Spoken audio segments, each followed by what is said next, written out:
এটা জিনিস মিসিং হয়েছে না, আর দয়া টুয়ার চেক করে দেখেন না।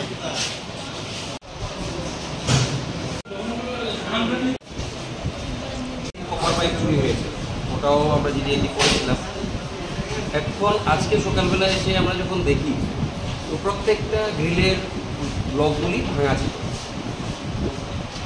উপর অব্দি উঠে যখন আমরা দেখলাম সবগুলি লকই ভাঙা, তখন আমরা স্টেশনে দ্বারস্থ হয়। কারণ যেহেতু সবগুলি রাস্তা ভাঙা, তো দরজা ভাঙা ছিল আর তালাগুলি ভাঙা ছিল, তো আমরা পুলিশের সাহায্যে প্রবেশ করে দেখতে পাই যে বিভিন্ন রকমের যে আমাদের স্ট্রং রুমের দরজা, গ্রিল এবং দরজা ওটাও ভেঙেছে, এবং আমাদের সেফ গার্ডের যে হ্যান্ডেল চেষ্টা করেছে ওটাকে কিছু করার, এটা ভেঙে দিয়েছে। আপাতত এই অবধি দেখা যাচ্ছে। আর সিসিটিভির যে ফুটেজগুলি এগুলিকে হানি করার চেষ্টা করেছে, তখন কী করে এটাকে উদ্ধার করে দেওয়া যায় সেটা চেষ্টা করা।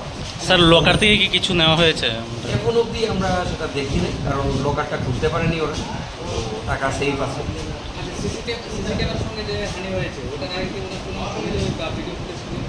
এখন আমরা ওটা সেটা উদ্ধার করার চেষ্টা করছি, কারণ ওটাকে মেল ফাংশন করে রেখে দিয়েছি। চেষ্টা করছি ওটা থেকে ডাটা রেস্ট্রিক্ট করা।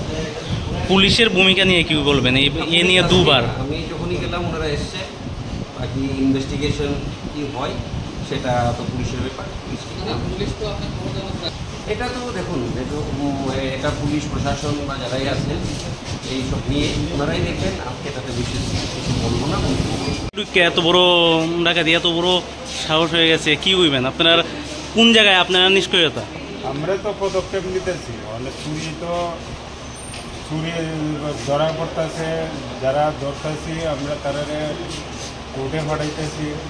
আমবাসা বাজারে একের পর এক চুরি, টহল থাকতেও কি করবেন? আমরা তো ডেইলি ডিউটি করতেছি, আমরা স্টাফরা যতটুকু পারে যান প্রাণ দিয়ে চেষ্টা করতেছি। ব্যাংকের ভিতরে ঢুকিয়া ডাকাতি, কি করবেন এই বিষয়ে? আপনারা কোন জায়গায় দুর্বলতা পুলিশের? পুলিশের কোনো দুর্বলতা নাই, পুলিশ তো ডিউটি তার কর্তৃপক্ষ ভালো, আমরা কর্তৃপক্ষ ভালো হলে তখন আমরা দেখুন যে ব্যাংকের মধ্যে সিসি ক্যামেরা আছে, এই ফুটেজগুলো দেখুন ব্যবহার কারা কীভাবে ঢুকছে। প্রত্যেকবারে আমরা মোবাইলে থাকি, স্টাফ থাকে, অনেক দিকে যাইলে এইদিকে যদি চলে তো স্টাফ তো আর বিভিন্ন জায়গাতে একদম সরাই কি কি নিচে মনে করতেছেন? না ওখানে তো পরিষ্কার দেখতে লোক তারা মিটিং দিতে। টাকার লকার কি ভাঙতে পারছে? না টাকার লকার তারা চেক করছে, লকারের কোনো কিছু